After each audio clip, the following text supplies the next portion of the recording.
Shabbat Shalom, nous sommes Parashat Lech Lecha. C'est le premier Nisayon d'Abraham Avinu qui se demande de s'éloigner de chez lui et Akadosh Baruch Hu va faire de lui le chef de Am Israël. Il va le faire grandir, il va faire agrandir son nom, il va le surveiller, il va le rendre riche, il va être un homme de bracha, il va éloigner tous ses ennemis. C'est ça le Nisayon. Le Nisayon, c'est il va être gradé. La question qui se pose, avec toutes ces promesses, qui c'est qui ne va pas s'accrocher? En quoi s'appellerait-il un Nisayon? En quoi Abraham Avinu a été éprouvé? Quel est cet examen-là d'écouter, de s'éloigner de chez lui et avoir une notoriété mondiale, suivie et assurée par Akadosh Baruch Hu? Disent les Mefarshim que Abraham Avinu devait pallier à la notion de l'idolâtrie. Lui vient d'une maison d'idolâtres. Et il devait devenir Eved Hashem. C'est quoi être un idolâtre? Être un idolâtre, c'est être chef sur soi-même.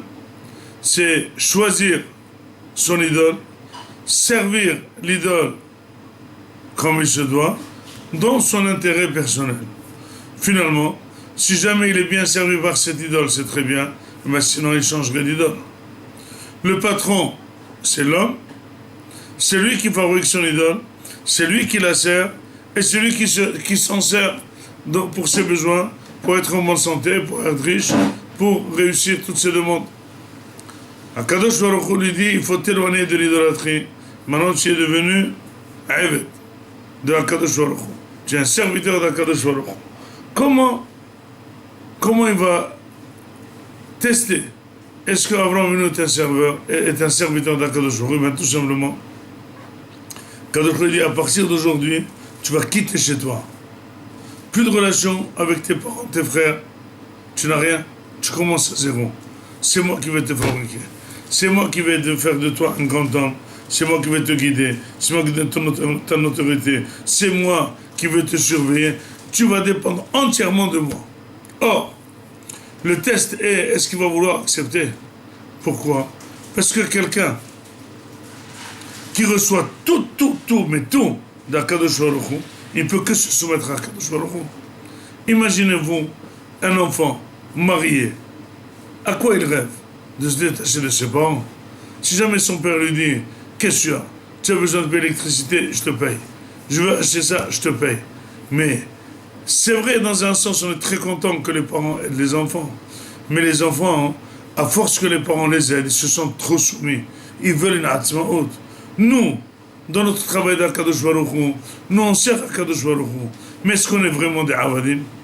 Ben tout simplement, on ne veut pas dépendre entièrement d'Akadosh Baruch Hu. Tout ce qu'on peut faire pour nous-mêmes, on dit on n'a pas besoin d'Akadosh Baruch Hu, on peut travailler, on travaille dur. On peut trimer, on peut. Mais quand on bloque, il n'y a pas de possibilité, on demande à Akadosh Baruch Hu.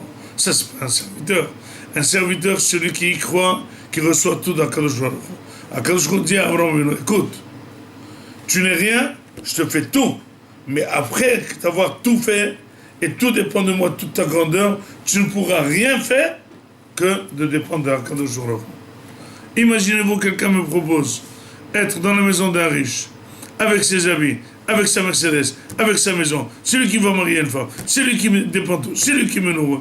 Mais finalement, je suis entièrement englobé par cette personne. Je dépendrai à 100% de cette personne. Eh bien oui, c'est ce qu'il veut à Akadosh Baruch Hu. Il veut un Eved, il veut un serviteur qui attribue toutes ses réussites à Akadosh Baruch Hu. C'est un Nisayon. Si Abraham Avinu accepte ce test, c'est qu'il est d'accord d'être Eved Hashem, il est d'accord de dépendre à 100% d'Akadosh Baruch Hu.